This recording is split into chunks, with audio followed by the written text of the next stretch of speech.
is, and then we'll. Sure. Okay, so please note, as this is a public meeting, this meeting is being recorded and will be posted to the City of Beaverton's website. Minutes are still being taken as well. Please make sure you are muted unless you are the active speaker. Attendees are automatically muted. For any quick comments, you can hold your spacebar to unmute and release the spacebar to become muted again. Please be aware of items in your video background which could be offensive or distracting to others. You can select the virtual background in the drop-down list next to the video icon. For our attendees, you can type your questions in the question and answer chat, and all questions will be answered during the public comment time on the schedule. If you would prefer, you can also click the raise hand button to ask your question directly, and we will make sure to come around to you as soon as we are able to. For attendees who are joining by phone, you may raise your hand by typing *9. And if we have multiple people waiting to speak, the order of who will be speaking will be put in the chat box. You are welcome to have open discussion in the chat function at the bottom of your screen, but please be aware the chat becomes public record. I will be monitoring the chat, so feel free to let me know if you have any technical difficulties and I can troubleshoot with you. Perfect. Thank you so much, Megan. So welcome everybody to our October meeting. And to start off, I first wanted to thank Michael Hashizumi so much for being our recorder for these 3+ years, I think. And Michael was asked to step down from that role. And I've done a little reaching out, and Caitlin actually said that she will take over those duties for us the remainder of her term. But unfortunately tonight she was having internet issues, and I think that was the reason why she wasn't going to be able to attend. So I'd like to see if somebody else in our committee would be willing to take on those recording duties this evening for this meeting, and then we'll be able to move forward next month with Caitlin in that role. Yeah, I certainly don't mind. I assumed I was taking tonight's minutes, so I have everything up. But yeah, just going forward, I would love to pass the baton, but I'm still ready to go for October's minutes. All right, well, we appreciate that. And again, you've done yeoman's work over these years. I know it's a tough task to keep track of everything that's going on during a meeting and boil that down into a concise summary. So it has been greatly appreciated. So thanks again for doing that tonight. My pleasure. Okay. Quick review of our plan for the evening. We're going to first approve our minutes, have an opportunity for public comment. Then Councilor Hasan will be able to give us an update from City Council. I think this will be good, interesting information for us tonight. Transportation engineering update. Jabra will be joining us to give us some information on what's going on and answer any questions that we have. Then we're going to have a presentation regarding downtown parking management and the action plan. I know we had provided some individual comment on that, so I think that'll be good to hear what's going on. Then we're going to take a look at the latest version of our City Council annual report. We're aiming to do that on December 7th for the council meeting. So we'll want to be finishing that up. Quick city update from Jean, and then opportunities for members to make comments or share information. So that's our game plan. And why don't we just quickly go around and have everybody do a quick introduction of themselves, how long they've been on the board, and we can start. How about Ananda? You want to start us off? Sure. Yeah, my name is Ananda Vardhana, and I'm an Intel retiree and an avid biker, and I live in the Beaverton area near Walker Road, Fredmeyer. Thank you. Terrific. And Michael H. Yeah, hi, I'm Michael Hashizume. I've been on the BIC since I think 2018. Lived in Beaverton a little over 30 years, I think, at this point. And I live in the Denny Woodford neighborhood. And Michael D. Go through all our Michaels. I'm Michael Dunleavy, and as noted when I first logged on, after a year and a half out at the coast, I'm now back in Beaverton full time, which means less surfing, but more beer league hockey. My bike commute is not back yet, but once the indoor mask mandate is repealed, I wouldn't be surprised if I'm back in the office again.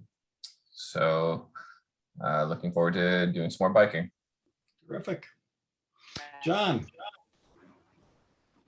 Hi, everyone. I'm John Vogler, and I've been on the Bicycle Advisory Committee now for almost 2 years, and have a year left, I think, and looking forward to working with everybody. great. And Councilor Hasan. Hey everyone, I'm your city councilor, live here in Five Oaks, Triple Creek, have got 3 kids and it's been a wild couple of weeks. Happy birthday. Well, welcome. Cory. Evening, everybody. I'm Cory McManus. I'm an ex officio member from TriMet, and I've been participating with the committee since 2018 as well. And Amanda. Hi, I'm Amanda Koppel. I'm finishing up my 3rd year on the committee and I'm the current vice chair. I live on Mulligan, kind of near Nike. So I always have an opinion about biking on Mulligan. And Nathaniel. My name is Nathaniel May. This is my 1st year as an alternate on the BAC, and I live in the Murray Shoals area. Great. Annie.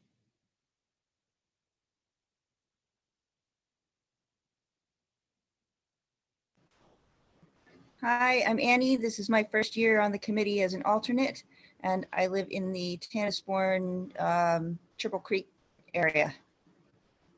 Cool. And is that everybody seen?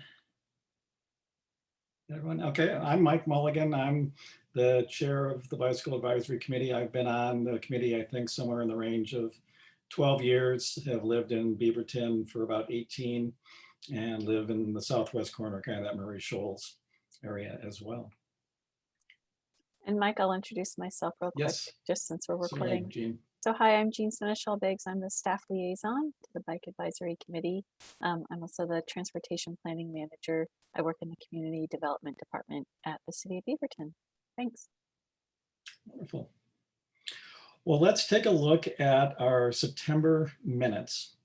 And if look at those, and anybody has comments, corrections, additions, anything we need to make them before we go for approval.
Great.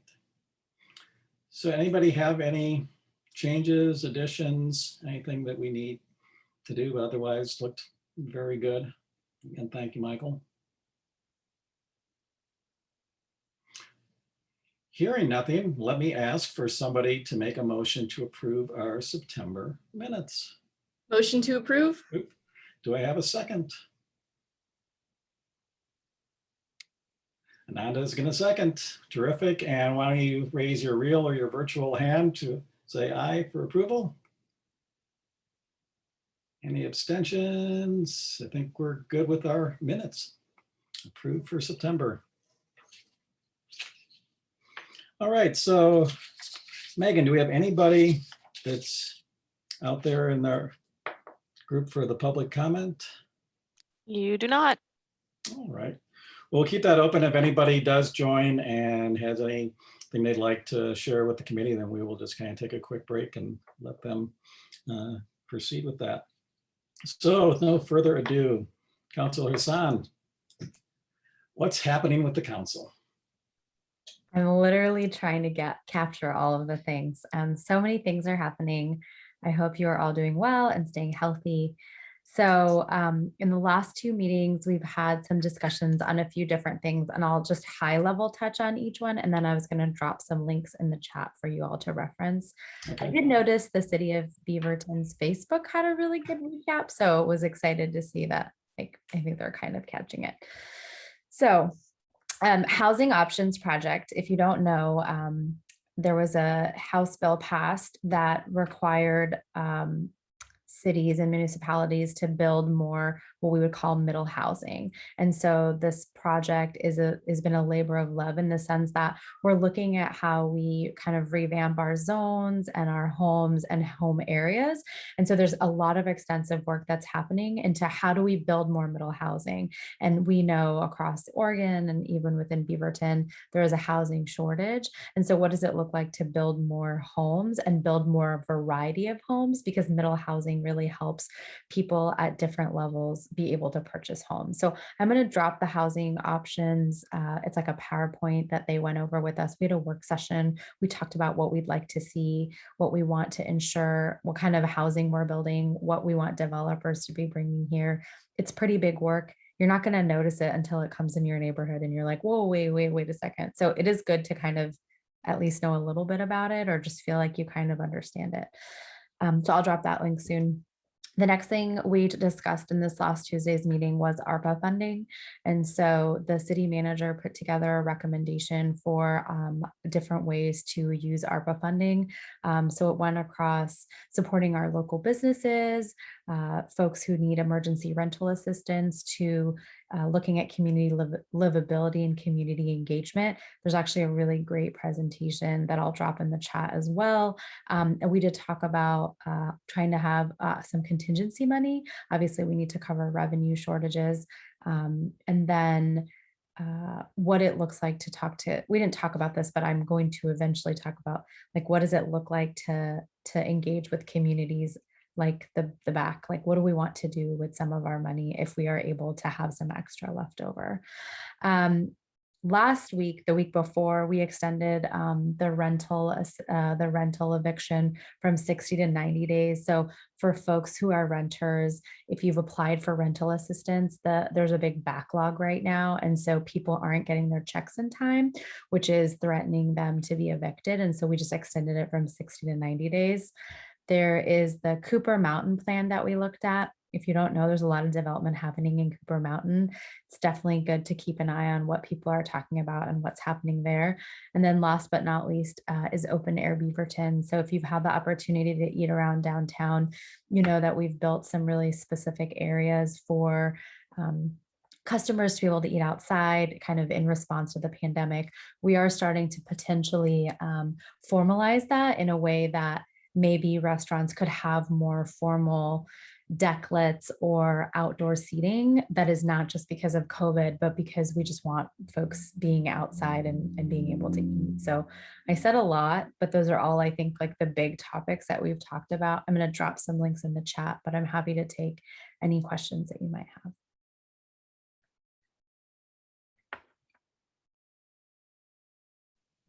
Anyone have questions at this time?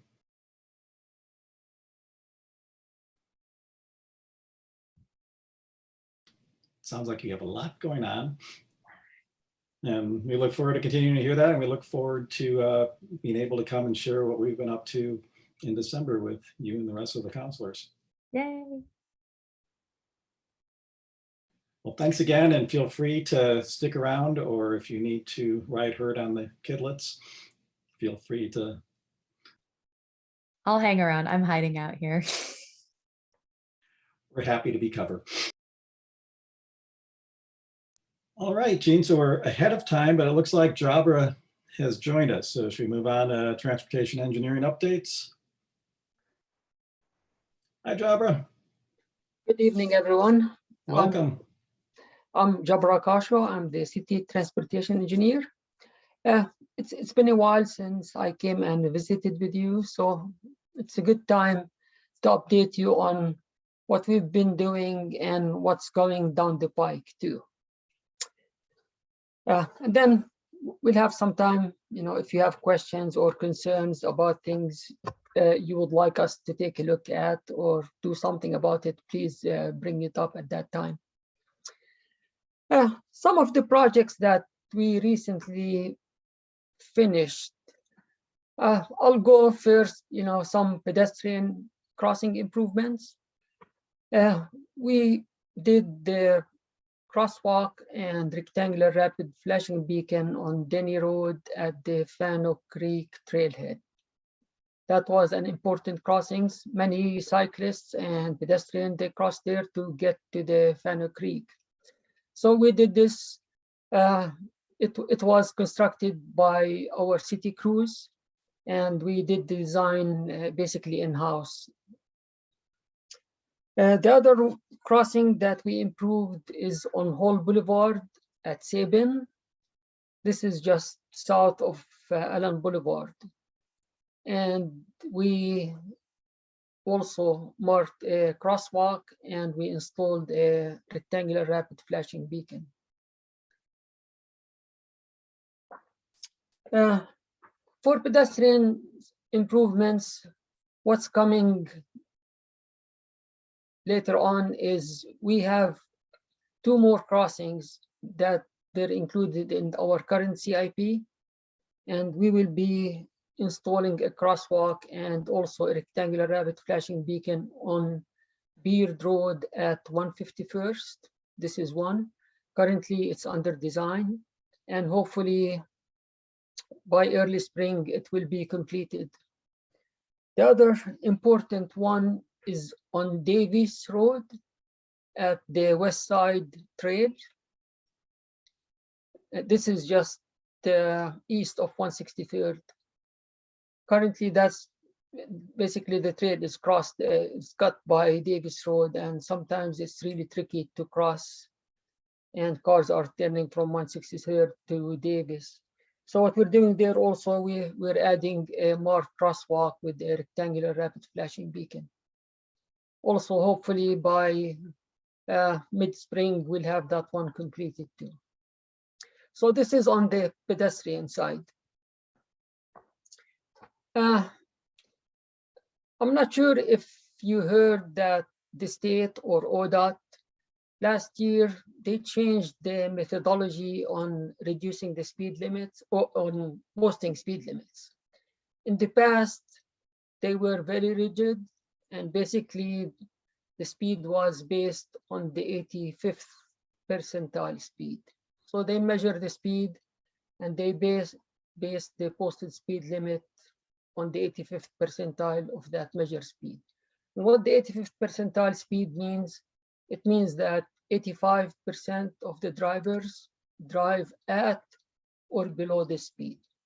It's been for years. Almost every state, 50 states in the United States are using this methodology. But recently they started looking at urban areas. And they said, hey, this is too fast in urban areas and we need to start changing how we do things. So what they decided to do, after many considerations and research, they decided to base the speed on the 50th percentile or the median speed. Also, they will use the context of the street. They look at the land use as part of determining what the speed is.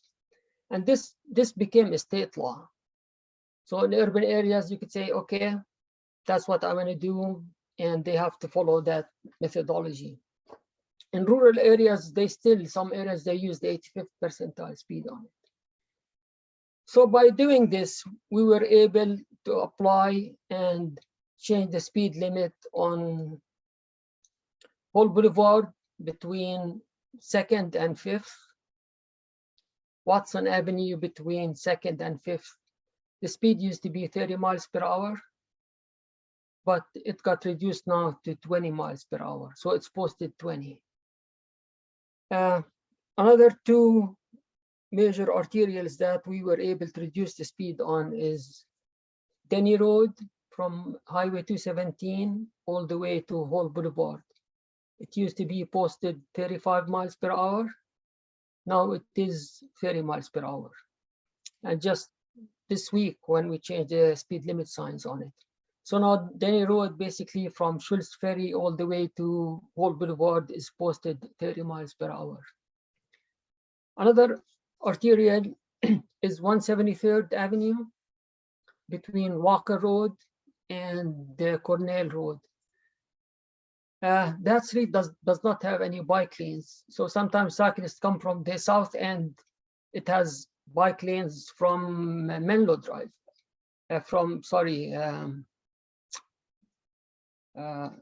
Merlo. And so they get to baseline and then the bike lanes just drops and basically they have to share the road with vehicles. The speed used to be 40 on that stretch of roadway. Now it's posted 35. So it is an improvement. Hopefully sometimes in the future we will be able to add bike lanes for that street, although it's a stretch, but I think it's a good connection. Another roadway that we applied for is Lombard Avenue between Denny and Allen. This stretch of roadway, the speed is 35 miles per hour. So we requested to reduce it to 30. So it will be consistent basically from Denny all the way to the transit center, or actually Center Street. I'll say to Farmington, because then the speed will become 25 after Farmington. It will be consistently 30 miles per hour in that stretch. But the state has not finalized that request yet. It should be coming soon, within a couple of months. I did check on it. The thing is, we applied for it at the same time we applied for the other streets. But it takes between 9 months to a year to get an application, going through the process and getting approved. So hopefully within a couple of months, we'll finish that stretch.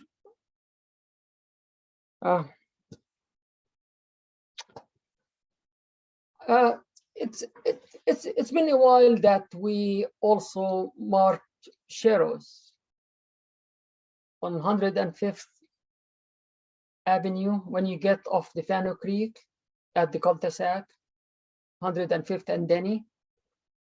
We added sharrows on that part, but then the sharrow stops at Denny. And the reason why they stopped there is the 217 project. They will be working on the overpass of Denny Road. And ODOT is planning to widen that sidewalk on the north side of the overpass. So it will be a shared use path.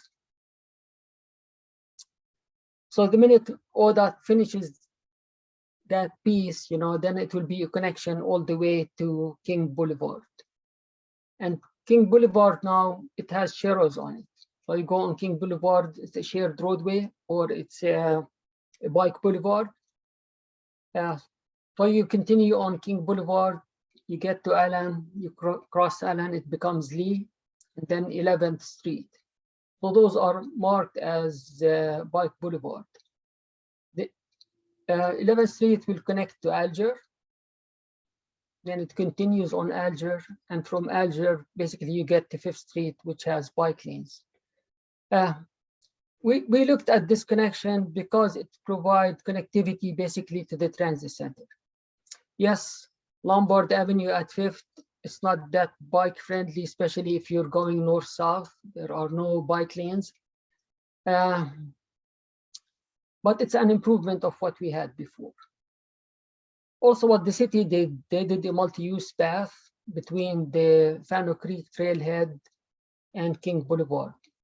Before we just had a rough asphalt sidewalk, and now it's a shared use path. Basically, you can ride your bicycle two-way on that path, on that section.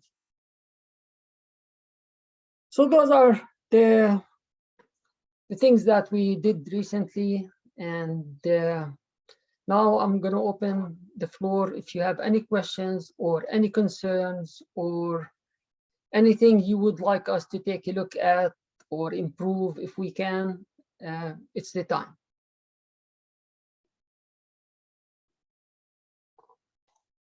So I had a question. So I do biking on a power line going from Walker Road towards Springville. So on the route, there are many places you have to get down and then again climb up because there is no pathway to the road. So we want to make a request. What is the URL or where we can make the request for the pathway and also the whatever you're talking the triangle. So how to get that in? So you're talking about a sign or? Correct, sign and a pathway, and somebody should make a pathway to the road so that we don't have to get down from the bike and again climb to the path. So you're probably asking for a shared roadway sign? No, not shared, but just to cross the road. Just to cross the road. Cross the road. And this is on Walker Road between where and where? No, this is on the Powerline Trail between Walker and Springwood. Walker and Springwood. Yes, that is towards north. Yes.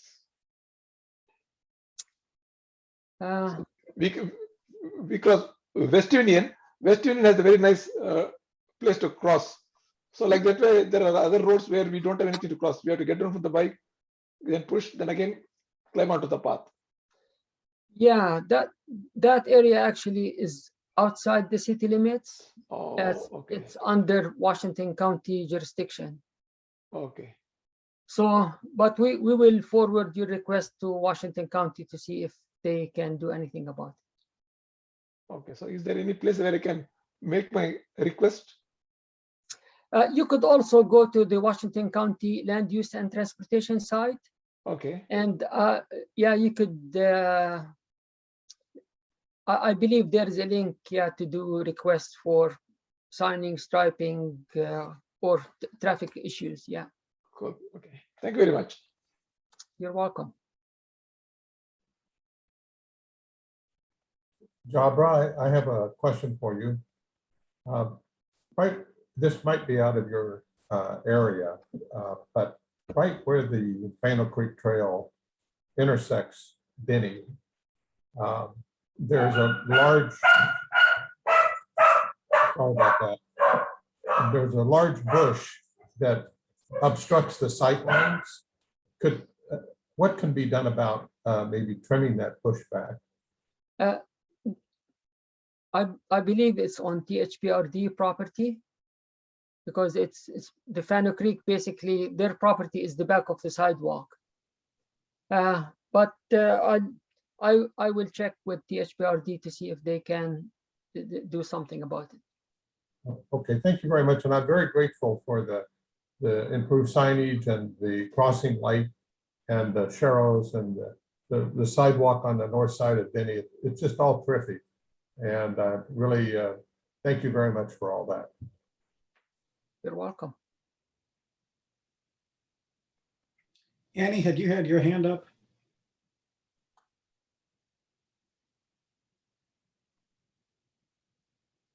We'll come back there.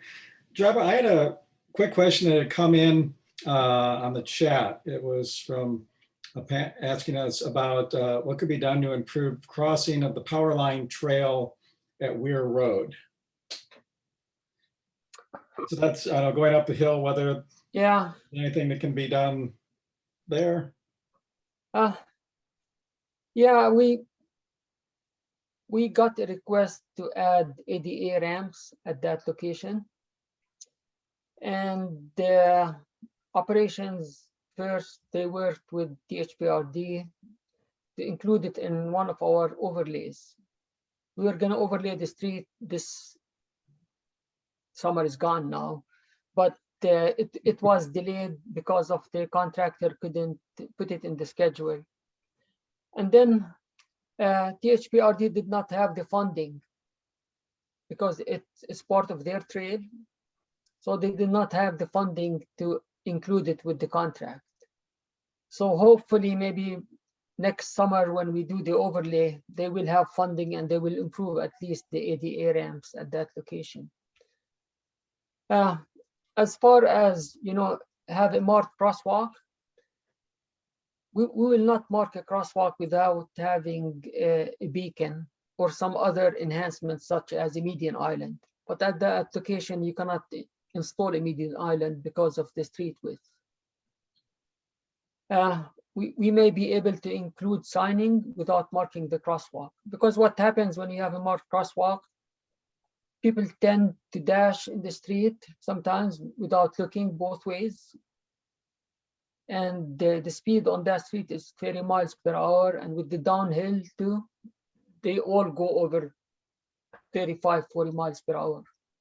So for those reasons, we're really careful to mark a crosswalk or not. But if they add the ramps, the city will be able to add at least the warning signs, for pedestrians at that location. Okay. And Mark, I know you're probably still listening. If any follow-up questions, just put them in the chat. Or if you want to join us in person, we can do that. I'll And go ahead and promote him so he can ask his question. okay.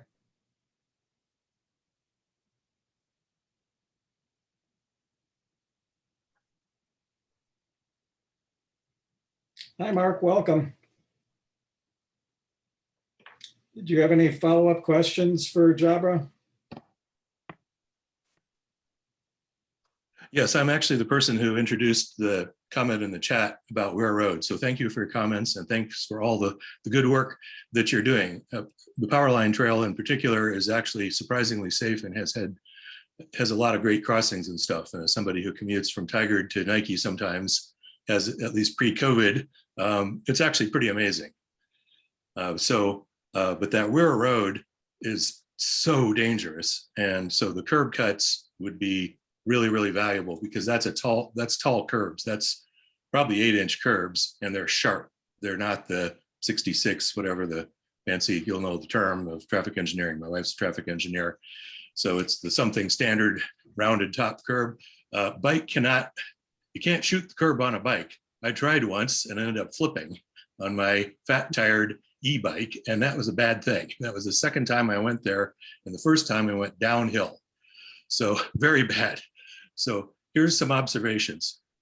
First, it's very inconsistent from all the other crossings. So the first time or second time user of the power line trail encountering that crossing at Ware Road is going to be taken aback seriously. So I'm glad you're aware of that and that it needs improvement. Probably the worst thing right now is as you're coming down the hill from the north, that's about a 15% downgrade. It's quite steep and there's no marking on the trail. Upcoming road, there's no stop sign, there's no beacons, no anything. So in my case, I was coming home at the end of a work day, pretty tired already. I'd biked in 10 miles in the morning. I'd just biked 5 miles home to that point. And I was paying attention to staying on the trail and being in control of the bike. And then, oh, crossing, and no cuts, so I wasn't able to get stopped in time, hop off and walk. This is a 75-pound bike. So this is kind of the worst case. Anyway, so that the curb height creates a massive hazard there. And there are some marked crossings signs on the road now. So as cars are approaching either uphill or downhill, they'll see something, but they don't line up terribly well with the positions of the point where you'd cross the trail. And in fact, the trail crossings are offset by a good 40 feet from each other. So you have to come down that hill, brake hard, dismount on a hill, literally before you get to the sidewalk. You have no visibility to the left, cars coming uphill until you're at the point of the sidewalk or maybe 2 feet back, i.e. 6 feet from the edge of the street. So the sight lines are horrible. So any child or 13-year-old that doesn't have good judgment yet, and overshoots that is very easy to not be aware of the hazards that are coming at them and might overshoot into the street.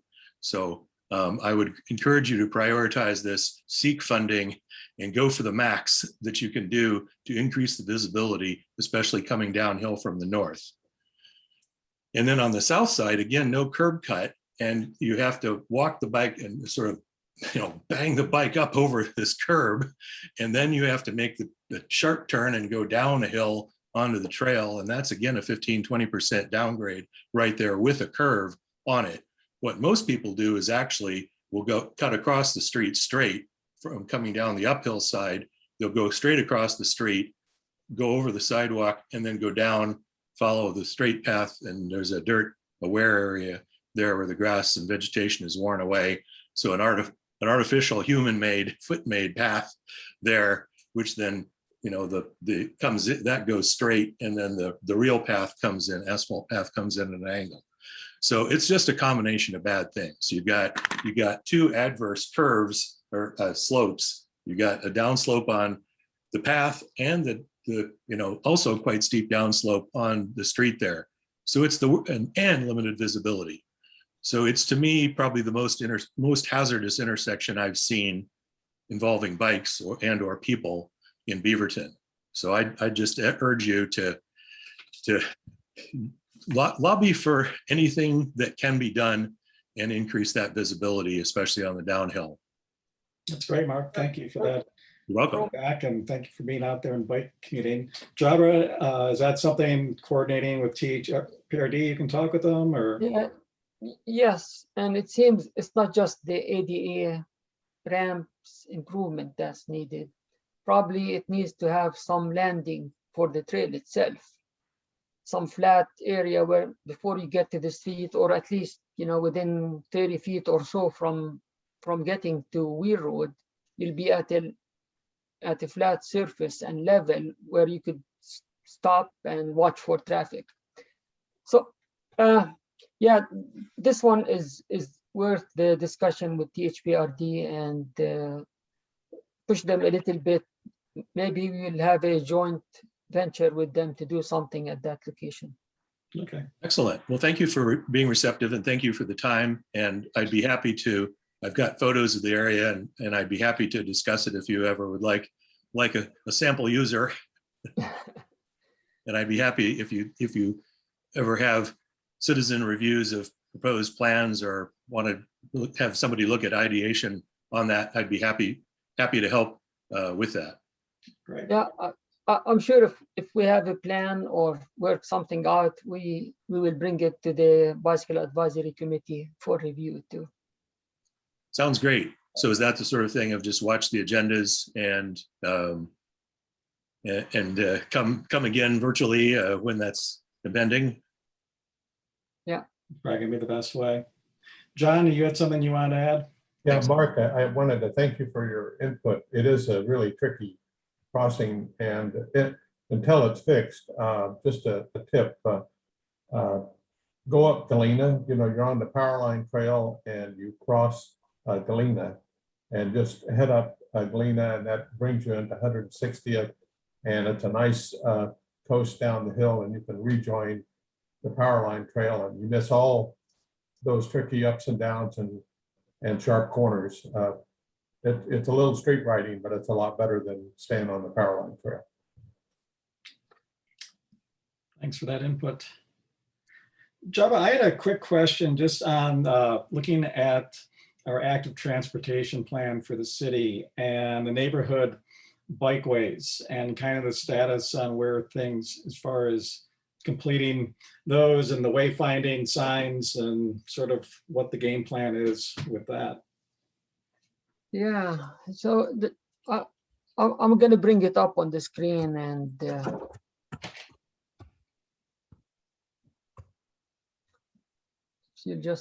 if I can share my screen here, just a second.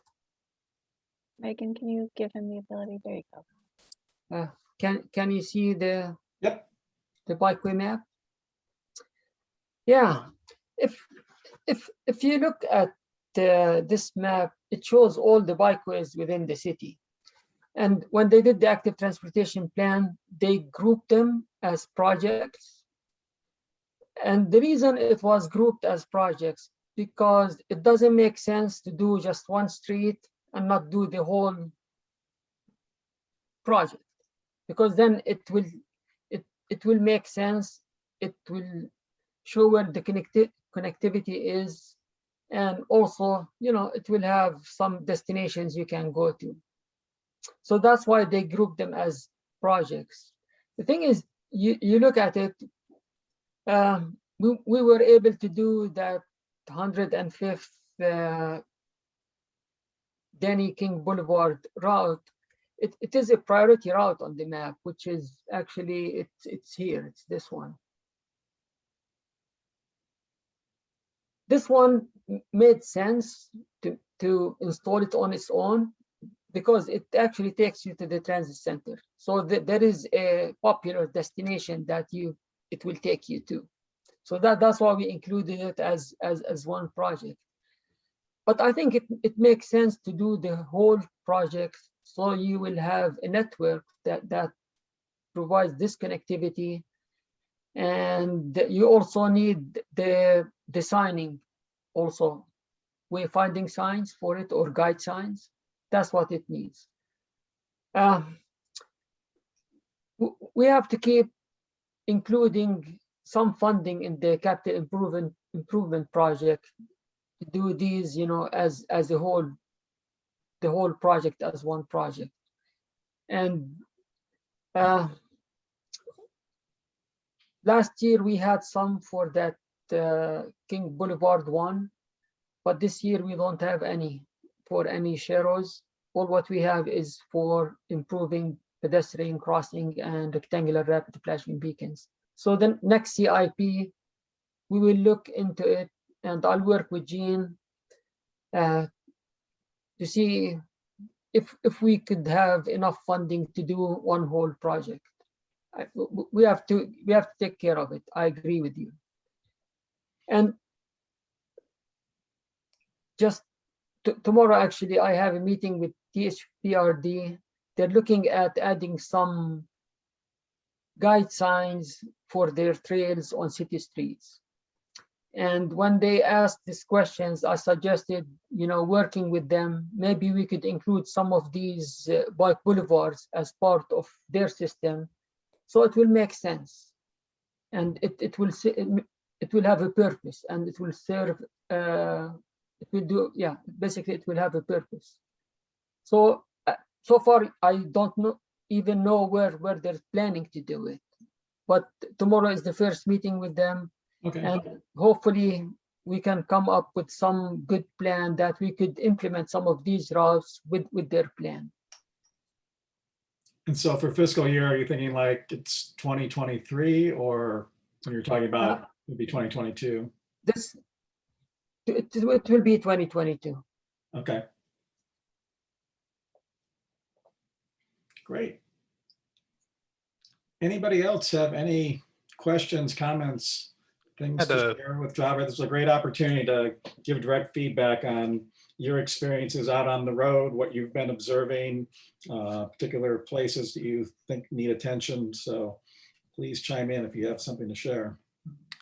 Yeah, Jabra, thank you so much for the update here. I wanted to kind of follow up on some of the speed reductions. I live pretty close to central Beaverton, so I definitely noticed the reduction on, was it Hall to 20 miles an hour with the signs with the new orange flags on them and everything.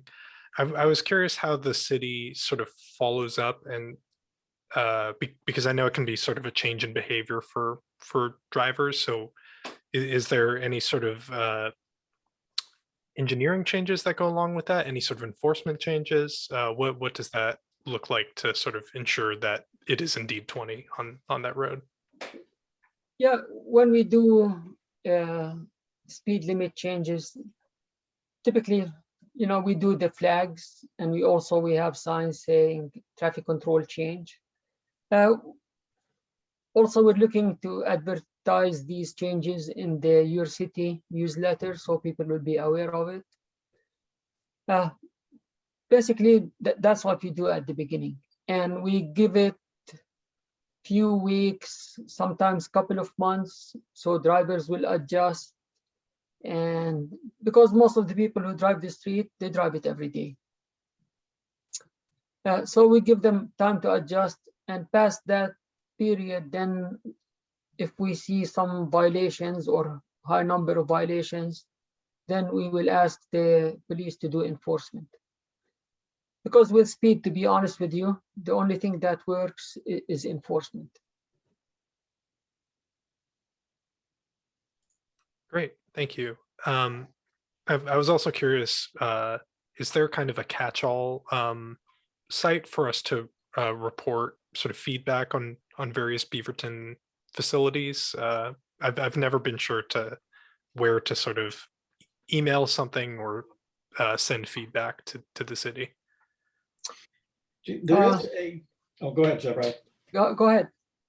I know there's the map on the city site, and I believe we've put a link on the bike site where it's actually a map and you can click on it and you can see which jurisdiction it is. Right. And then it gives you a link so you can send an email directly to that jurisdiction with the issue. Is that a good place for sort of like improvement ideas? I've always sort of taken it as like, oh, there's glass on the street, or there's some problem with an existing facility. But I wasn't sure if it's also an appropriate place for like, oh, I think this intersection needs a stop sign, or this intersection needs a curb cut. Yeah, this is a good place to start. You could also email me too, or you could email Jean and tell her, hey, we need somebody to take a look at this and we will do it. So you have these 3 routes. You could call me too. Wonderful, thank you. Anybody else have questions for Jabra?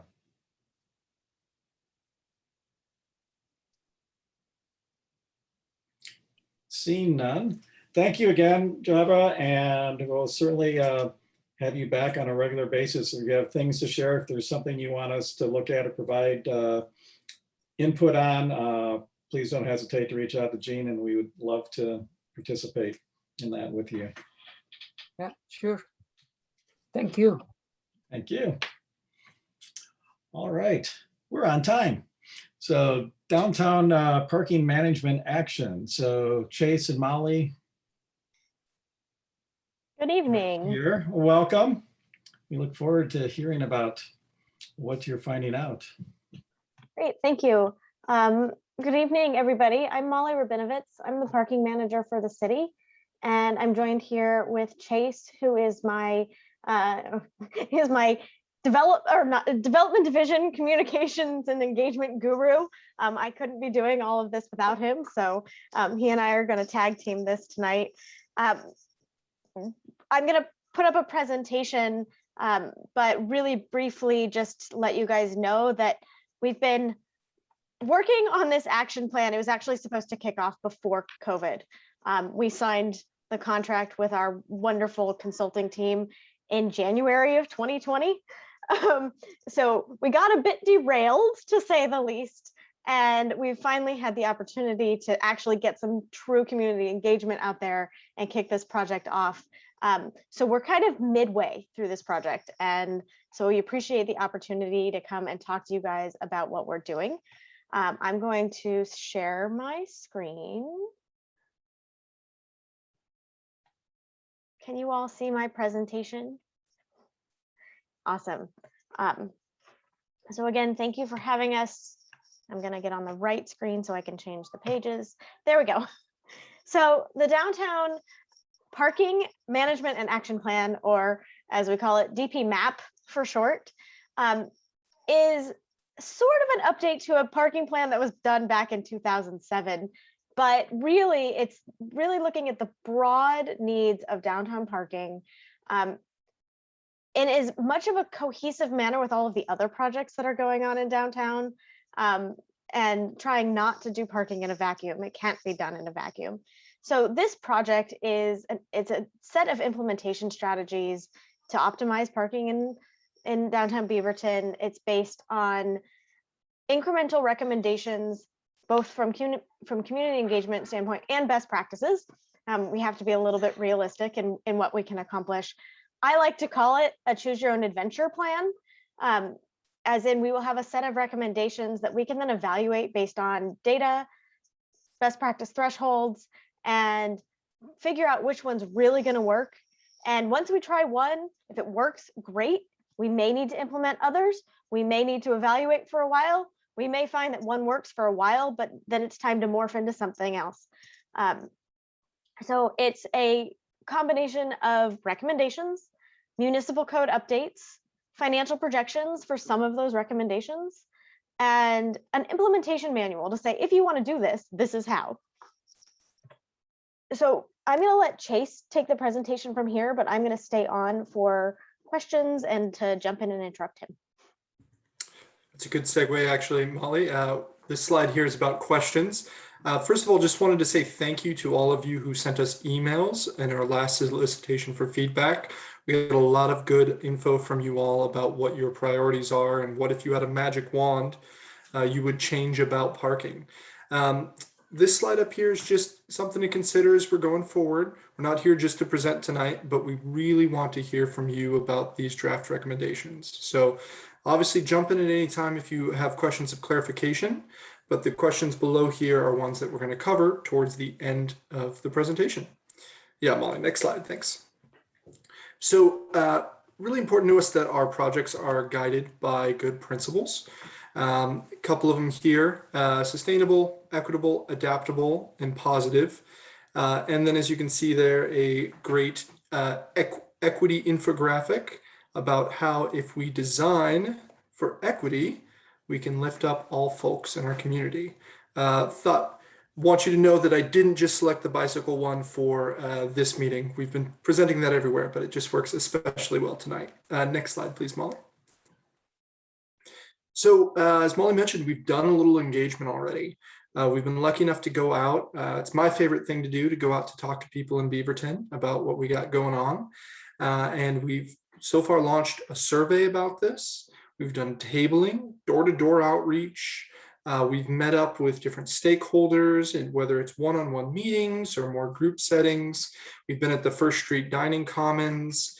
We've met with folks who speak various diverse languages downtown, as well as people from different disability communities about how parking affects them and what kind of impacts possible changes might have on their lives, commutes, and etc. So as you can see here, we were at Frozen in the Park, a partnership event with THPRD, and we were handing out popsicles to ask people about parking. And I can tell you, you get a lot of responses about parking already. You get even more if you're offering people free popsicles, especially in the heat of the summer earlier this summer. Next slide, Molly. So our survey, we got over 1,120 responses. It went out in 3 languages with the option of course, if people have other languages that they would prefer translation in, to be translated into those as well. Those 3 languages were Spanish, Korean, and English. Just a few top level facts and figures here. One really stood out to me, people who park their cars at home. Quite a few folks, more than I thought, park their cars on the street. Including secondary cars, or we also saw when people visit, having visitors park on the street. Business owners, almost half, and that's in this parking area Molly showed, do not provide off-street parking for customers. And then they're telling us about a little under 2 hours is the average time that they answered that most of their customers are spending at their business. Employees is something we're going to talk about much more later. A little over half of them use public parking during work. So that means the rest of folks that were answering that they were parking are probably parking in a private lot, but we got quite a few folks who are coming down, parking on the street, parking in other public spaces. And then this was one that we got feedback from various angles about the 2-hour limit downtown. So a little over half said they wanted to increase the current 2-hour limit. But we also heard from some folks that it wasn't necessarily how long it was, but when it was. So maybe it made sense to have it later in the day for businesses like dining, restaurants, bars, and less in the morning in the downtown as kind of the business demographics are shifting down there. And then really big one, and this relates to quite a few comments I got from you all. Half of respondents, we asked them about the West Library lot, and they didn't know that it was free public parking during the rest of the week. So especially that was fun to ask when we were actually at the farmer's market, pointing down to the markers on the lot and going, yeah, you can park here for free. People were really excited about that and very surprised. So there's some work to be done there. Next slide, please, Molly. So this is one of many of the charts that are going to be in our final report about the survey. And I thought this one would be just kind of neat to show you all some of the numbers we got from our respondents. Again, it's a response survey about parking, so that may skew some of these. However, as you can see here, got quite a few answers from car, as to be expected, but we were very pleasantly surprised about the walking. So people who live downtown or in around the downtown area, walking into downtown was a lot higher than we were maybe expecting. So that was good to see. And then we could talk more about the bike numbers too and some of the other things as well later. Next slide, Molly. Okay, so in addition to the survey, here's just a couple of comments I wanted to highlight to you all that we heard frequently or repeated throughout our engagements. So this is asking people that magic wand question, what would you fix? And also asking what is important to them. A lot of them didn't know about the Beaverton Central Parking Garage. More bicycle parking was a big refrain, as well as more ADA accessible parking, and specifically ADA accessible parking on the street was something that came up frequently. Also, walkability, you see more about the 2-hour limit here, off-street parking options, and the farmer's market again. Next one, please, Molly. Okay, so that is some of what we've heard. Before I transition into some of the draft recommendations that we've come up with our consultants, I wanted to share a little bit more about the projects we have in the works right now that are related to parking downtown. So first one, obviously, is the Beaverton Central Garage, just next to the Patricia Research Center for the Arts. Downtown on the Round is this fantastic new big parking garage. It is looking to open pretty soon. More info about that soon, but in 2021, and it is well under construction. There's a great piece of art there, as you can see on the front, and it's serving over 270 parking spaces. And then the other one is our expanded operation and enforcement support. So that is working with a group of ambassadors, outside team to come in and help us with enforcement in the downtown area. These folks would be using many tools to come along and work to enforce parking violations. They would have a system where they could actually check to see if someone was a repeat violator, to follow up with folks, and would be willing to work with the businesses on talking about what some of the unique situations are in front of their stores. Molly, do you have more you want to say about that one? You know a little bit more about that than I do. Sure. We're calling it the parking compliance and then garage operations and maintenance. So we're working with a third-party vendor in correlation with BPD to enhance proactive enforcement of the 2-hour time limits, essentially. So we're looking at public parking only. We don't have authority to enforce on private lots in downtown. And they'll be looking at sort of making sure that the system is operating the way it was designed. That is the goal. The goal is not to write citations. The goal is to change behavior. And it'll take some time, and there will be some angry people, because when people get parking citations, they're not happy. But we are trying to ease the burden on BPD, increase compliance in downtown, and hopefully start to see some of that turnover on the street to better serve the businesses and find the better locations for employees and residents to park that aren't those prime parking spaces in front of the businesses. And that same team that we are working with will also be helping us maintain and sort of troubleshoot anything that happens in the garage. And I say troubleshoot only because it's an automated garage. So there will be days when the gate arm gets hit and falls off, and they will be the first point of contact for coming in and hooking that gate arm up. Believe me, you don't want me to try to do that. So that's sort of the twofold approach with that project. Molly, yeah, as Molly also mentioned before, we're really looking to have a data-informed approach about these recommendations and these changes. And so this team would also allow us to have clearer data about what our parking capacity looks like, and also what usage looks like throughout the day and throughout the seasons, to be able to make those calls and judgments about how we need to adjust and when we might need to begin looking at or starting different strategies that have been recommended. So here we have some of the near-term strategies. We are going to break it into near, mid, and long-term. These aren't hard and fast. Again, this is just kind of the time frame we're looking at for when we think this might come on board and we might need to start to actualize things. We have here pursue a consolidated parking model. So really looking at centralizing parking, not having it as dispersed, but having parking that you can count on in centralized places throughout the district. Curb space is very important in revamping our parking permit programs. We've heard from a lot of folks that there are things that are not working about our current programs right now.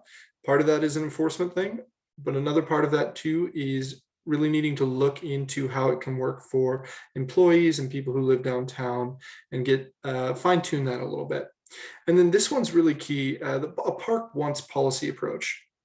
So encouraging folks and changing behaviors to where people can and should park one time when you visit areas of downtown. And then when you're going to multiple stops, visit your coffee shop, your restaurant, your retail, wherever you're going, in multiple stops around that parking stop. There's multiple ways we can do that. We can talk about that a little bit more later, but really applying that policy approach to the way we think about and how we strategize parking downtown.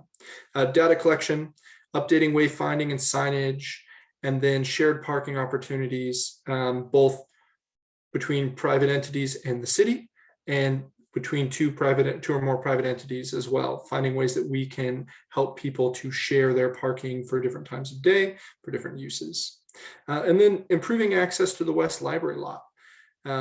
There's already a colleague of mine that's working on an improved routes to parking project, which is getting pedestrian access safer, better lighting, sidewalks repairs, and things like that to get people from the West Library lot down to the rest of downtown.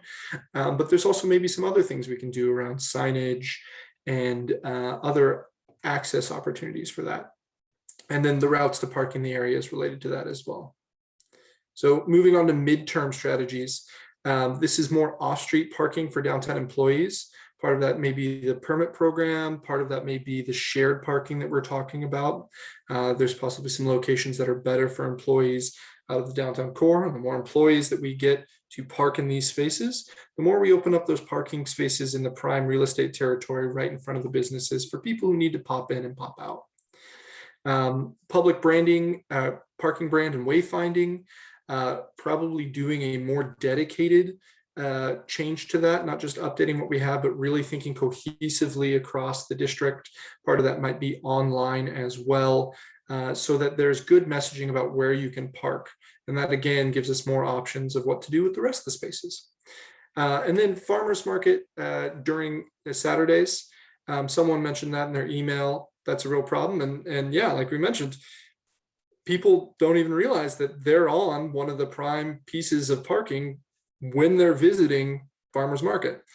And so looking at potential other options of how we can open up that space on Saturdays and considering that to provide more parking inventory downtown on that already incredibly busy day. On-street parking and loading layouts. So as we with the curbside, looking at things like short pickup, drop off, load, unload, and those sort of things. And then this is a big one that we really have been talking about with folks, is the need for paid parking and evaluating when we might need to make that happen and if we might need to make that happen at a particular time. We're coming in with clear eyes that that's one of the options on the table. But again, it's not something that we're looking here and saying, all right, in 3 years, that's when we do it. It's more based on what we actually learn from feedback from folks and from the data that we're getting about parking. And then car sharing programs as well. Next slide, Molly. All right, so looking further out, these are much more in the conceptual phase than even the ones we were looking at before. But looking at electric vehicle charging options and shared mobility programs, secure bike parking options. So as you can see down here, the locker and other things like that in the area. That doesn't mean that we're not looking at racks and other parking solutions in the short term, just that the secure bike parking options are currently on the longer term end of things. And then alternative modes of transportation. There are a lot of other systems that other cities use or that are already currently being implemented. And it's been a fantastic time for me learning about all those from our consultant. Normally I'm just the talking guy, so it's been fun learning a lot of those technical solutions that are out there to improve transportation access.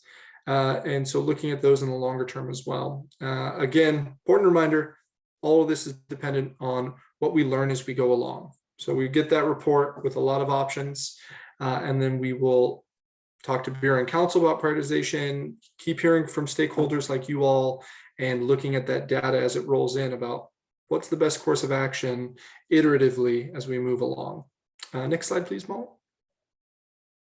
Okay, so next steps, October, we're talking to you all. We've met with several other boards and committees, also talking with other focus groups downtown, Spanish-speaking communities, and other folks that we've talked with previously, kind of following up with them about where we are on the draft recommendations. Then bringing it to the Bureau board, sharing with them what you tell us, and then going back out with a survey in November with the more concrete version of what we really want feedback on. January, coming back to Council and Bureau to share the revision based on everything we've heard at that point, and then looking early 2022 for approval and initial implementation of some of those earlier items. And I'm just going to jump in right here and say that what we're missing in November as well is also a visit to Council. We just haven't selected which date we are doing that, but these initial recommendations are going to both Bureau and Council. Thank you, Molly. All right, next slide. So, like I mentioned before, we want to hear from you. First off, are there any clarifying questions about anything I presented? It's always good if we're kind of on the same page about what's going on, and it's quite possible I stumbled over a technical thing that you all and Molly know much more about than I.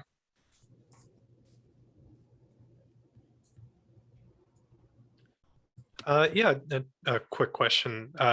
Thanks for the presentation. I was fortunate to get some of this already in the sort of loop advisory committee. I was curious, how, in terms of like a parking inventory of downtown as it exists now, how much parking is there in downtown Beaverton? And, from a very high level view, is there any sort of rule of thumb for like, well, for X many businesses or people or, whatever metric, this many parking spaces make sense? Yep. So that's a multi-part question. So first answer is there are approximately 1,200 on-street parking spaces in that geographic area that we showed at the very beginning.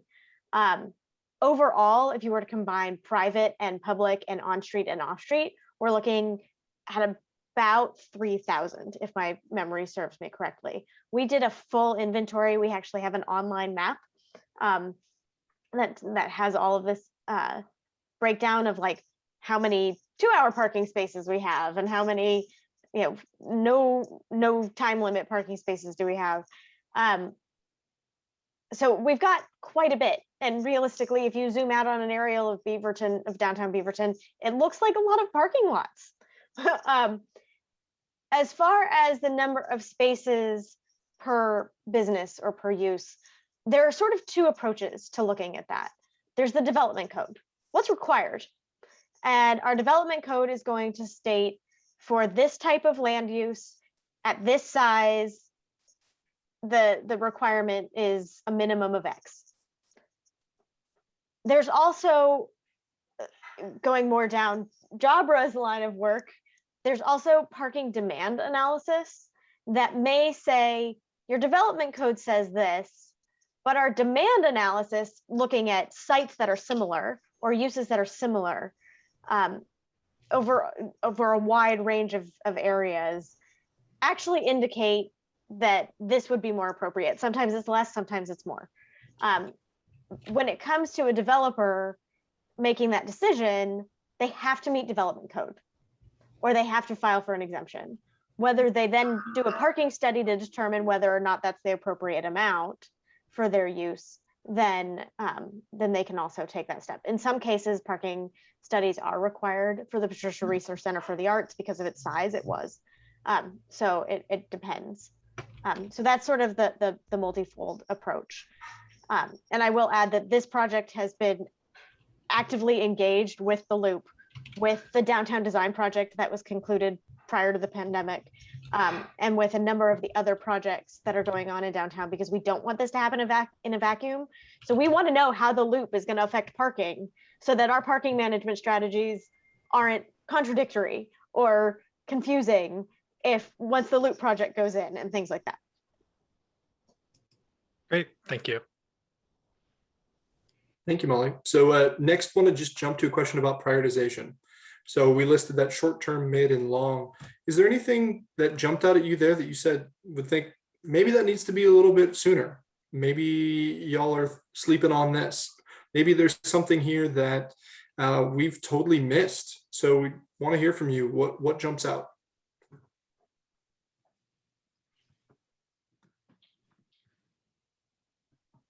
I guess one question that came up to me is when it was talking about the one parking place or parking once and moving about the city center, going to multiple businesses.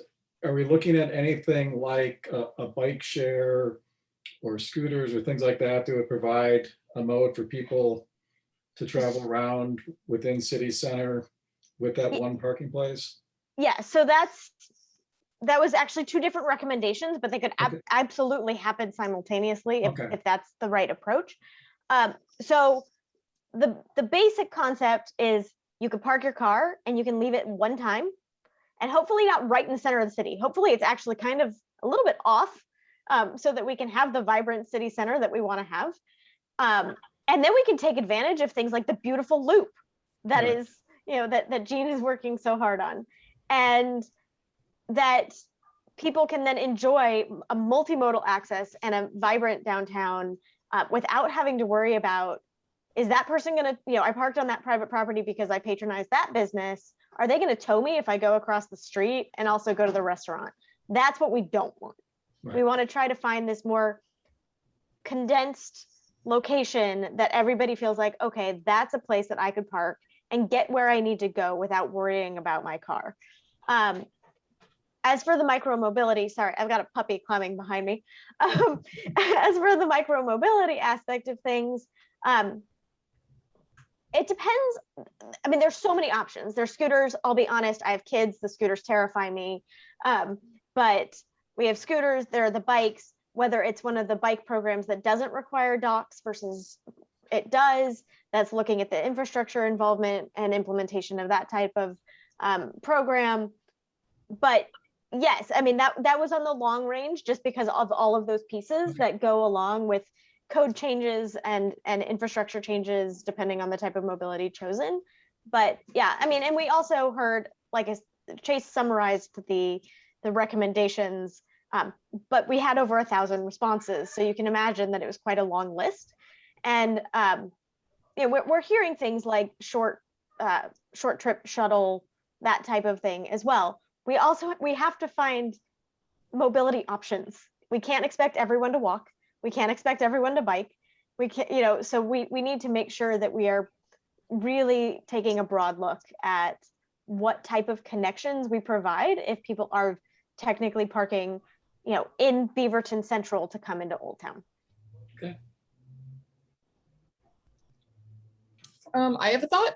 Yeah. So I was thinking about the concept of downtown parking as a whole and where you park versus where you go when you're actually in downtown. And I guess kind of tying into the Loop project, I think about having to cross Hall or Watson as kind of the most major thoroughfares going east-west, and where are safe points of crossing. So Watson isn't too bad because you either cross at Farmington or you can catch the light down by 4th, I think it is, 2nd, 3rd, yeah, where that light is. But then when you get to Hall, your choice is either the pedestrian beacon at the library or Farmington. And otherwise you're kind of at the mercy of waiting for a break in traffic or maybe having cars stop for you. A busy intersection I can think of where you have to be thoughtful about that would be right by the Ava, you know, just south of Farmington. So if you want to utilize places that are, this map in my head, east of Hall for sites for parking, you'll need to think of ways to safely shuttle pedestrians. And for that matter, as a cyclist, I would love to have more safe points of crossing to get across even those minor major streets like Hall or Watson. So just stuff to think about. Absolutely, and thank you for that. I hear exactly what you're saying. I'm hoping some of that will be fixed with the Loop, right, Jean? I'm hoping that some of that, you know, that's a collaboration with Jabra and his team. It's definitely part of the Loop project, and it's definitely part of, you know, Chase mentioned our Improve Routes to Parking coworker. Well, that's not her only job, but it's one of her major projects right now. And she's looking at a very specific area right now. But if we see success in a project like that, where we're looking at, you know, a 3 or 4 block, let's improve this and see how people feel about it. It's really something that can be applied throughout. And it's really important to us that as we pursue these park once concepts, or these parking isn't your primary visual when you get to downtown concepts, that we are improving those routes. Because if people can't get where they want to go, then we've failed. Thank you for that.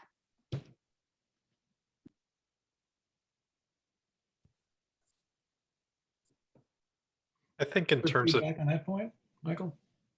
sorry, yeah, I think in terms of prioritizations, I think unsurprisingly, the Bike Advisory Committee guy would like the alternate modes of transportation and secure bike parking more prioritized, because you know, I think if we can eliminate the need for parking wherever we can by, you know, mode shifting wherever makes sense, that's always great, and sort of seeing it at the end sort of the long-term strategy and less in the immediate term.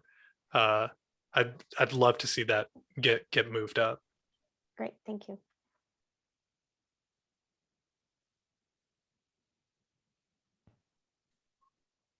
All right, I just want to check with the chair about time. We could probably go a couple more minutes. Mine probably won't take a full 30 minutes. So feel free to, if you want to ask a few more questions, anybody has more feedback, that'd be good for you. I have some like very specific questions on the next page that we could skip to also. So some of these we've actually already talked about, but we are very curious about your thoughts on wayfinding. And I also love to hear stories about people's like positive or actually really negative experience in other cities, just so that if it's something we haven't thought of or it's something that's highly effective, we like to hear those pieces of information. So if anybody wants to share a story. Ooh, all of my parking nightmare experiences can be condensed down to parking at colleges and universities. And the labyrinthine system of parking permits And then suddenly all the parking rules change on football game days, just saying.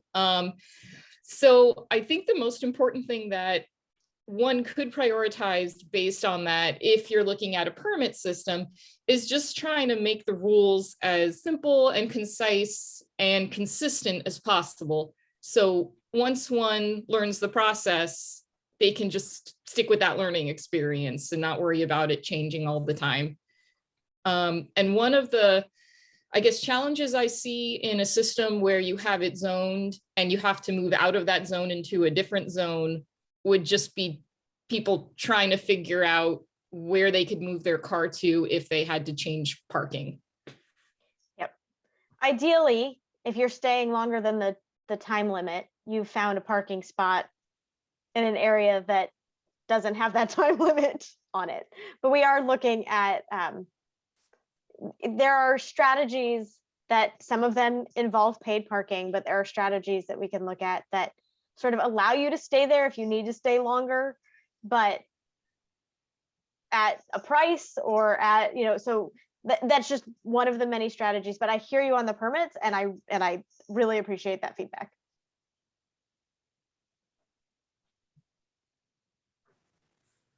I'd like to ask the team a question about wayfinding and bicycling. So it's been a while since I've hopped on a bike myself.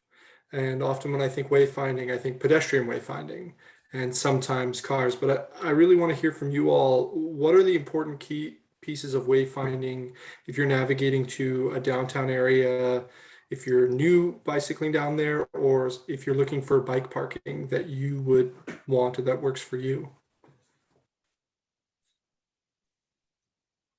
I would say signage is being able to have clear signs that are recognized for the city as if this is our wayfinding sign and is pointing to either specific businesses, where the bike parking is.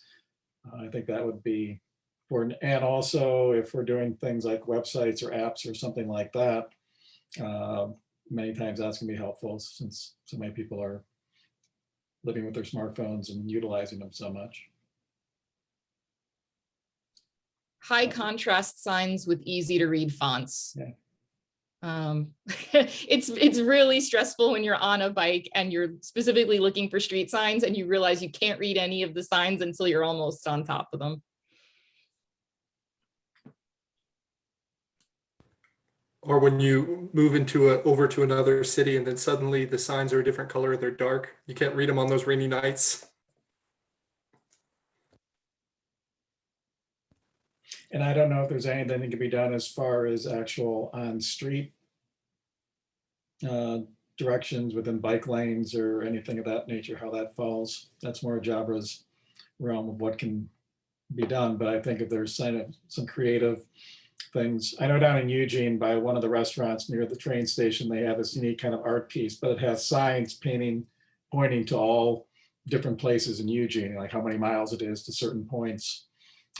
That's pretty creative and can be helpful.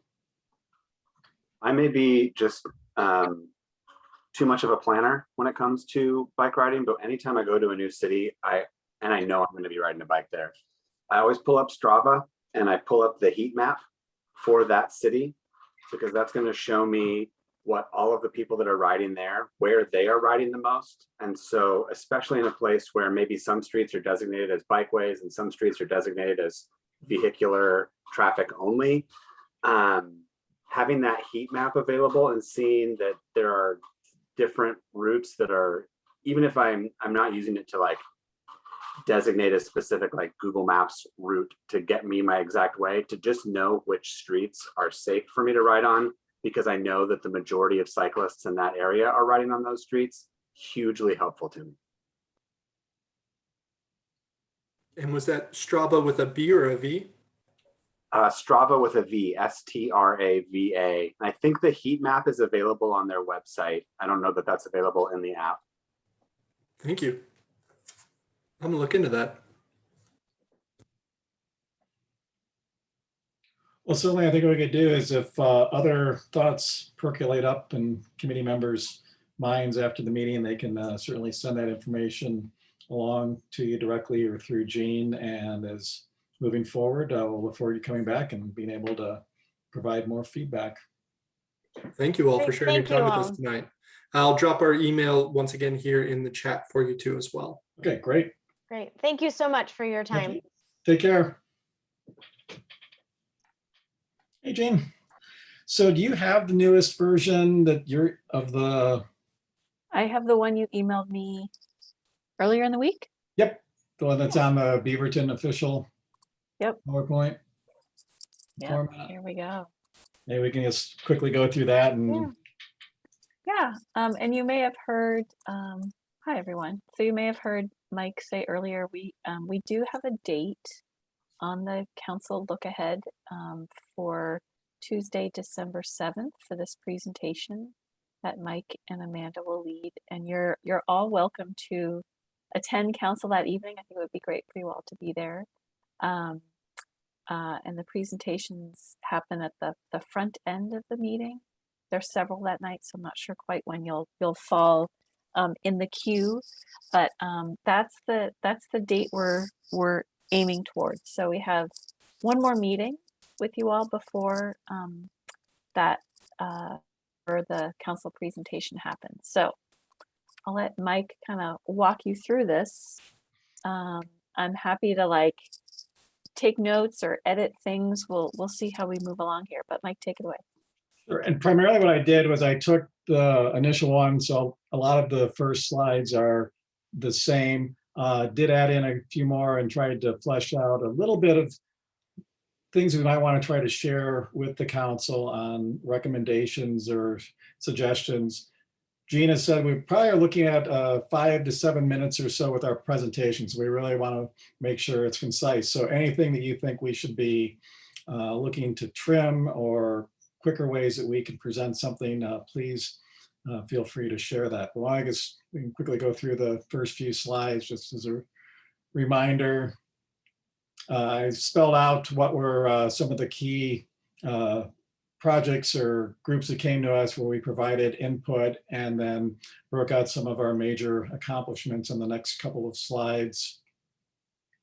So being involved with judging the safe routes to school, participating in the bike rodeos, advocating for bike repair station, which is going to be getting implemented next year, helping to develop those routes for when Bike Beaverton couldn't happen, and participating in the OATS conference.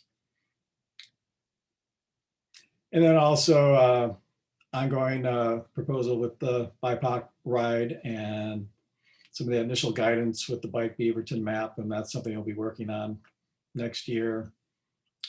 Letters of support, rebooting the Why We Ride program, and being named the Walk and Roll Champions by Safe Routes to School. This next slide is some information. This is a good idea from Nadia, is if there are individual efforts that members have done in the last year or so, things that you've done in support of cycling in the community, if there's things that you think that we should add in. Nadia had a few that he has done, as well as a group participating in Bridge Pedal and raising funds through cycling. But there are things that you would like us to be able to share. Please let us know those right now, or you could send them to us later. Then I kind of spelled out what we're kind of looking for moving forward. And with Bike Beaverton being back on May 22nd, we will graciously invite all council members to come and participate and get on two wheels and go riding with us, but also collaborating with the city staff as we prepare our lab application. And there are a few things from that lab application I think might be points that we can encourage council to get behind. Also focusing on the Bike Beaverton map, continuing with our Why We Ride, and actively taking responsibility for riding our own paths, making comments, providing advice, a lot of what we're doing, but really focusing on being out there in the community and being those eyes and ears out there to be able to provide feedback to the city. So then we got into the opportunities for council to consider. And we talked a little about these last time, and I sort of fleshed out on the next few slides about this, but really kind of taking a look at the active transportation plan. Are there aspects of it that are some low-hanging fruit that we can encourage them to become greater priorities that are going to help to enhance both for bicyclists and active transportation users in the city to make it a better experience. Coming back also to the city's climate action plan, because I think there's a lot of synergy between our committee, cycling, active transportation, and achieving those goals that are spelled out in that plan. Also taking a look at a few of the lab recommendations, how we can do that. And then from our presentation that we had last month, looking at Metro and the Vision Zero, is that this is Vision Zero, something that was talked about a number of years ago within Bicycle Advisory Committee and I think the City Council, and whether this would be a good time with we're seeing Vision Zero becoming a bigger goal within Metro, whether the city might want to consider taking a look at that again. So with the active transportation plan, what I did is I actually copied over what were some of the major goals in having the active transportation plan when the city adopted it. So this is one we may just cut out, but it just was a way to kind of a reminder of here's what the goals are and how are we doing as far as achieving those. And a couple of things that I looked at was, and Jean was very helpful, kind of getting some feedback on what were some of the projects that are part of active transportation, where do they stand right now as far as completion. So a few of the ones that had been initiated or completed, I thought would be, Gold Star we're working on, are the construction of the sidewalks on Western Avenue as a part of that project, construction of portion of the multi-use trail that Jabra was mentioning on Denny, but also those opportunities and priorities. The neighborhood bikeways, to me, is a very visible way of showing support. Is we're showing where the bikeways are, we're having wayfinding, having the sharrows, that it really emphasizes cycling as a part of the fabric of Beaverton. So encouraging that we move forward with that. And it sounds like from Jabra, that's certainly working. And also the Southwest Lombard, north and south of First Street, and the trail from Mulligan Way to the Transit Center.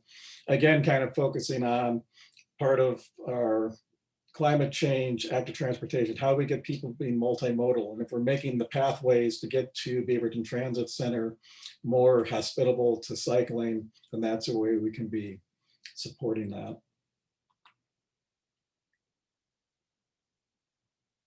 With the lab recommendations, a couple of the things I was saying, the budget and there for maybe doing some of these specific bicycling skill classes, such as what's been done with the West Side Transportation Alliance and some of the other groups in the area, is actually what can we be doing as a city to encourage people to be cyclists? How can we lower barriers, increase confidence for people, and are there classes or things like that that may be a fairly small budgetary output that could really help to create confident cyclists in our community?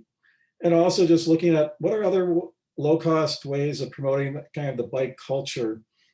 So things like at events that are happening in the city as we hopefully move forward and we're having more in-person events, is facilitating people being able to ride their bikes to it, having staffed bike corrals so people can leave their bikes safely at things like the night market or the movies in the park, having more articles or other visible resources on the city website that are other social media that's promoting bicycling and active transportation, just so it starts to become a little bit of the fabric of the communication from the city, and the city sharing stuff about cycling, having more bicycle pictures on the website or things of that nature. It just kind of promotes the idea that cycling is a part of Beaverton. With the connection of the city climate, I just point out a few of the main points of that, like the community well-being, livability, health, and safety. Those are all things that looking at alternate transportation and cycling can help with. The transportation, looking at alternative to motor vehicles and how bicycles and active transportation really are a critical role in the climate action. So just kind of a reminder, we're helping to achieve some of those plans and goals of the city through cycling. And then finally, just with the Vision Zero, is a little bit of a synopsis of what we had in that presentation last month. And I thought it was a really interesting thing with the fact that Metro Council is looking at these goals and setting the 2035 mark. The fact that ODOT is also adopting that and seeing Portland and Clackamas County taking roles in adopting these safety action plans. That would be something I think would be worthy of encouraging the council to take a look at and revisit Vision Zero. And if that's something that the city can get behind in adopting. So those are the main points that I have, and just want to open it up now for anything that you have to provide feedback, things that we should cut, things that we should add. I'm all ears. You can go through slide by slide or however you want to do it. Yeah, Mike, I'll just say it looks like, John, you had asked about what World Cycling is in the chat, and I put a link to it. It's the, Ananda, I think you maybe know the best about it, Sure. but I put that link in, and it's bringing the world cycling. Yeah, it's the. It's a big promotional event. Yeah. In professional bicycle racing, there are a lot of trade teams that are sponsored. Every year, the Worlds is when riders race for their country. So it's road racing. For Portland, what they're looking at is trying to bring the road racing here. It's an amazing thing to see. I went to Richmond about 6 years ago when it was there. Well, I don't think anybody will know what the heck you're talking about on the council. Okay, So I we would can move that. either explain it, or can we really make that claim? They're bringing the World Cycling event to Beaverton? Well, they're trying. You're trying, so maybe premature to claim it as an accomplishment for the presentation. Okay. But if you do put it on as a wish, I think you're gonna have to explain it. And while I have my mic on, Mike, I think the presentation is way too long. If you only have 5 to 7 minutes. Right. And so that's why you got to get it down to like 4 or 5 slides. So we want to look at how we want to reduce this. Yeah, and I think I would, you've got a lot of words on a lot of slides, and you're reading the slides. And I think I'd streamline it considerably and reduce the number of slides. Okay, well, we'll work on that.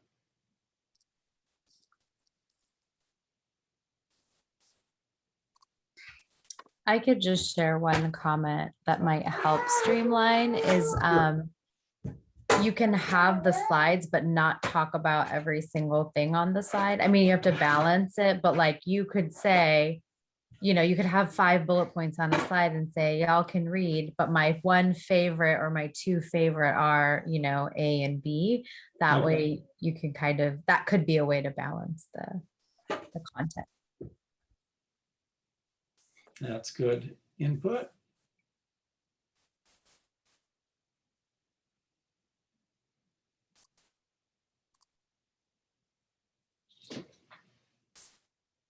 Any thoughts as far as priorities or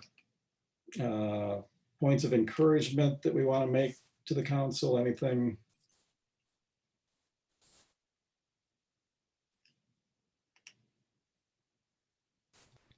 I have a suggestion. I'm not sure exactly slide this refers to, and it's not how to make the presentation shorter, but kind of like a long range thing I'd like to see happen is resources for bicycle repair. We talked about you know, getting stands put up in different places with tools. But it's very difficult to find places to learn how to use those tools. And like REI used to have classes, and those have stopped during the pandemic. And I don't find any place local where you can just like get tutoring on you know, how to and mechanically repair your bicycle. And that can be something that will help people to continue to ride and expand the distances they travel and so forth. Okay. And maybe that's something that we can look at as like the confidence classes, also bike repair, whether that's something that can be coordinated through some aspect of the city with the library, or maybe it's a combination with THPRD or something like that. That's good thought.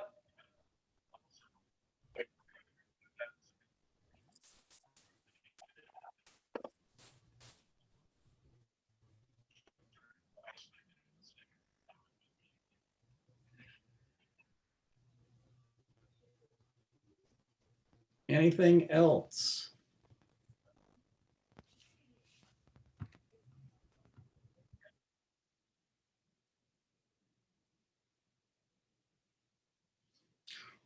Well, why don't I'll myself and Amanda and Jean will play around with it a little bit more. I'll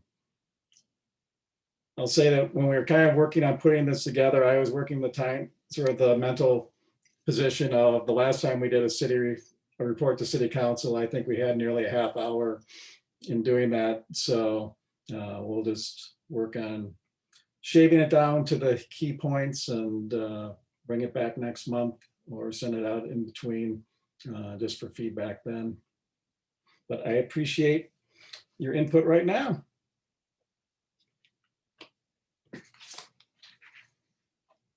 All right.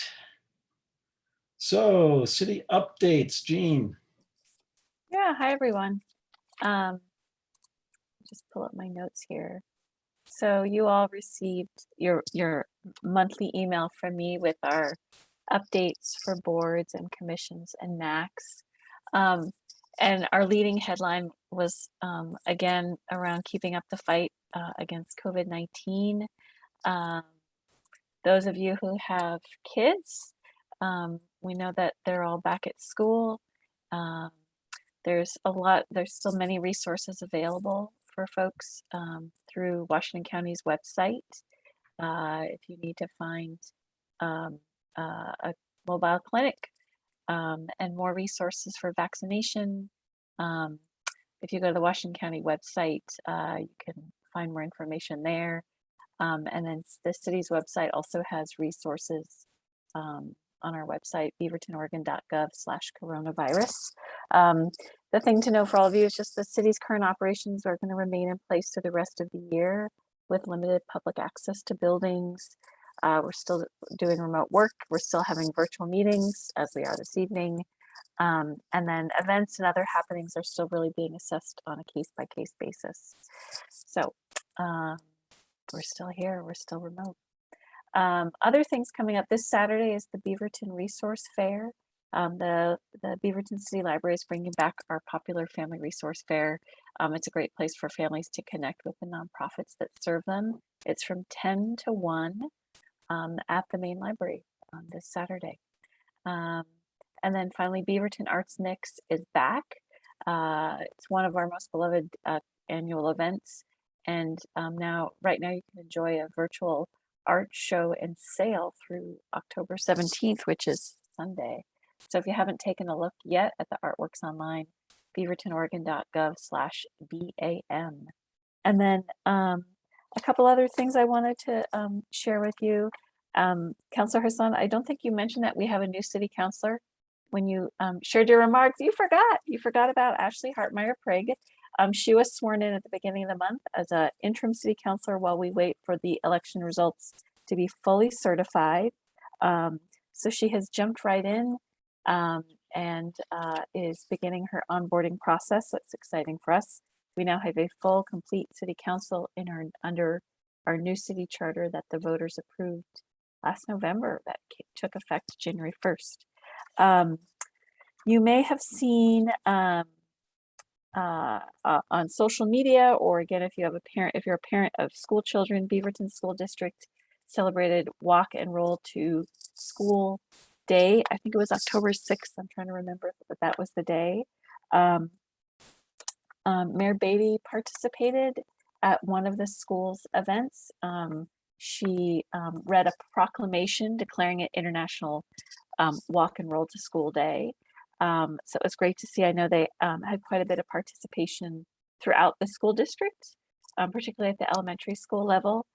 So that program is doing a lot this year now that kids are back in school, trying to encourage kids to ride their bikes, walking school buses have been happening where the schools organize parents in a group and a route for kids to essentially walk on that route to school all together as if they were like a walking school bus. And then just the last thing to know for all of you, this is the recruitment season for all of our boards and commissions. Some of you are, you have terms expiring.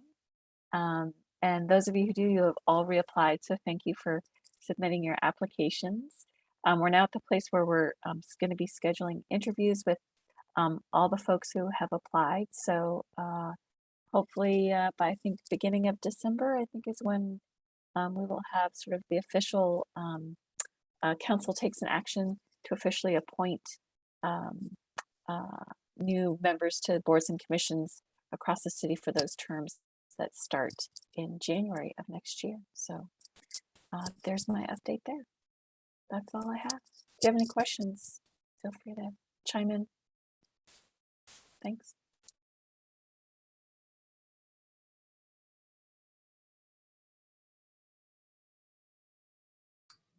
Great, thanks, Jean. And I guess that then brings us just to member comments or announcements. If anybody has any information they want to share, cycling experiences, anything for the good of the order that you want to put forth.